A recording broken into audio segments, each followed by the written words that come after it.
Hi Year 2, it's Aisha here. Today I'm not going to be on the video because I really want you to look at the illustrations, the pictures, the drawings of this book because I think they're absolutely beautiful. You guys know that this is one of my favourite books. I thought I'd read it again today because I think it's a really appropriate book for what we're going through at the moment. So it's called Ruby's Worry and it's by Tom Percival. Here's Ruby with her family. Is that a shark balloon? Very nice. Ruby loved being Ruby.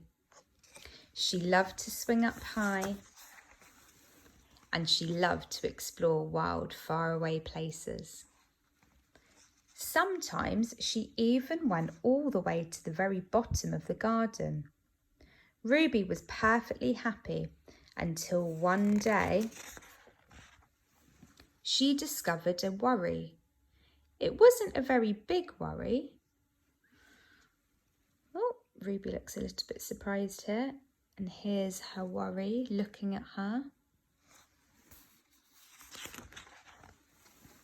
In fact, it was so small that at first Ruby hardly noticed it. But then the worry started to grow. Each day it got a little bit bigger.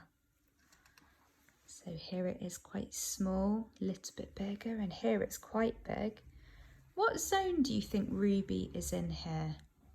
Let's have a look at her face. Maybe her facial expression can give it away. Give us a little clue.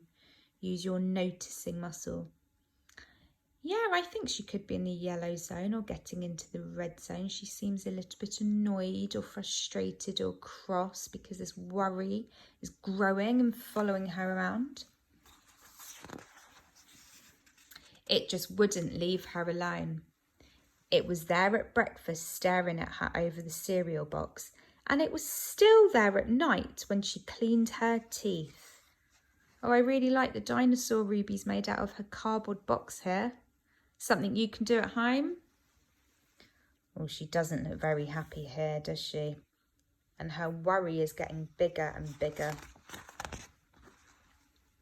The funny thing was that no one else could see Ruby's worry, not even her teacher.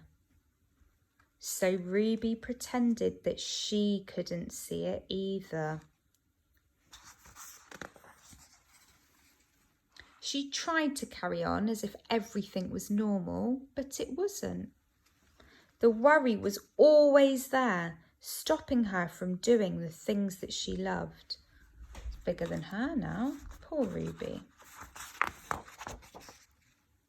Ruby wondered if the worry would ever go away. What if it didn't? What if it stayed with her forever? Ruby didn't realise that she was doing the worst thing you can ever do with a worry. She was worrying about it. Now the worry was enormous. Oh gosh, that is very big indeed. It could barely fit in the kitchen at tea time. It filled up half of the school bus. And it took up whole rows at the cinema. The worry became the only thing that Ruby could think about, and it seemed like she would never feel happy again. Let's see who's in the cinema. Oh, got a little cat here. And there's Ruby. She doesn't look very happy at all, does she? And the worry is ginormous. Oh, Ruby. I hope she feels happy again. Let's see what happens. Then, one day, something unexpected happened. Ruby noticed a boy sitting alone at the park. He looked how she felt, sad. And then she noticed something else, something hovering next to him. Could it be a worry? What do you think here, this blue thing? Oh, it definitely looks like a worry to me, doesn't it? It looks quite similar to Ruby's yellow worry. It was. Ruby realised that she wasn't the only person with a worry after all. Other people had them too. She asked the boy what was on his mind, and as he told her, the strangest thing happened. His worry began to shrink. Oh, does anyone know what shrink means?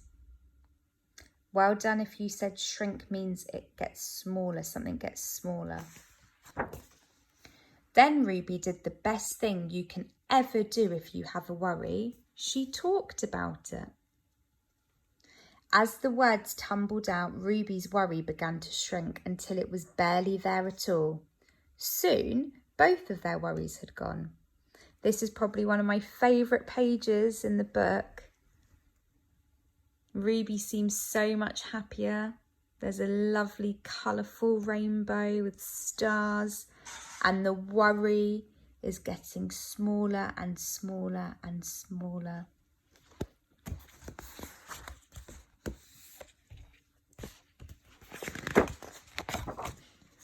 Finally, Ruby felt like herself again.